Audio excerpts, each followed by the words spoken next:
Good morning and welcome to your Farm and Home Show. I'm Kristi, Shive, and this morning we're visiting with Lynn Blankenship. She's Family and Consumer Sciences Agent in Metcalfe County. Lynn, today you are talking to us about fast fashion. Can you tell us what fast fashion is? Yes, so when you think about fast fashion, think about the things you maybe are ordering online. It may be a certain look that you want. You may not be able to afford to buy it from a designer. And so when the designers release their things a few months later, down the pike come very inexpensive copies of those things. And so a lot of times you think of fast fashion and you think of like the high school kids who want a certain look, you know, to kind of be up with it. And so, but they don't have a lot of money. Right. Maybe they're babysitting or working a part-time job at a grocery store or whatever. And so they can afford to buy that, you know, trench coat that has a certain look, or like a pair of jeans that have rips and holes in them, or something for much less than they would have to pay for the designer brand, but still get that look that they want. And I'm guessing the quality isn't near as nice as the name brand. Yeah.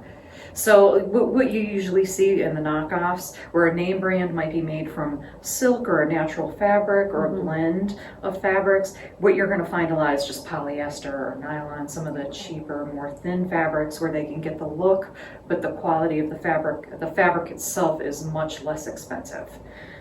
Lynn, how does fast fashion keep process down? They watch the sales of what the fashion industry has rolled out, and they pick the top sellers and they reproduce those cheaply, and they produce them in the hundreds. You know, I mean, like in a big, huge run all at once, many copies of it.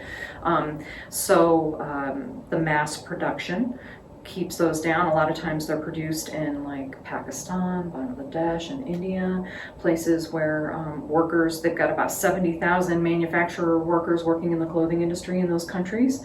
They're often making not a living wage. Sometimes child labor is exploited.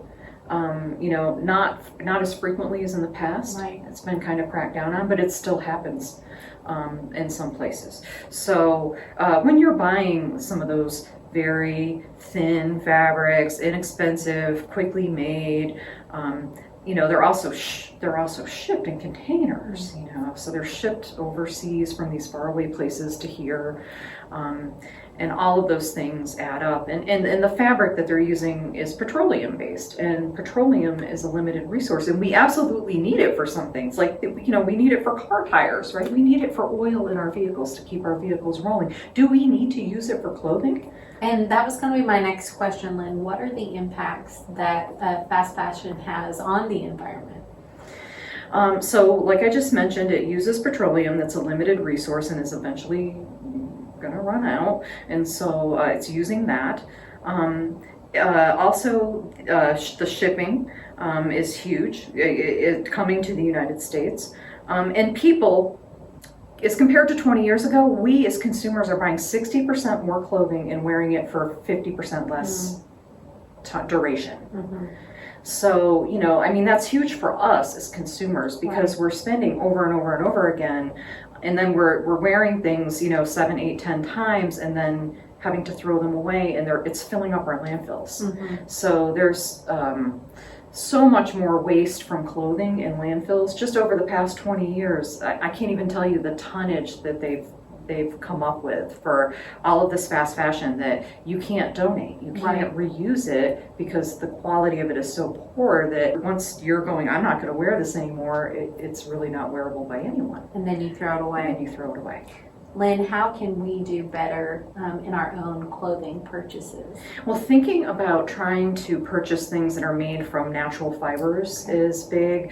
There are some issues with, you know, the production of natural cloth, but it's actually lower impact. So that's one place where you can start, is trying to buy more blends that have natural fibers. Well, Lynn, thank you so much for being with us today. So much to think about, especially as fast fashion is becoming bigger in society today. Thank you for joining us today on the Farm and Home Show, and we'll see you next time.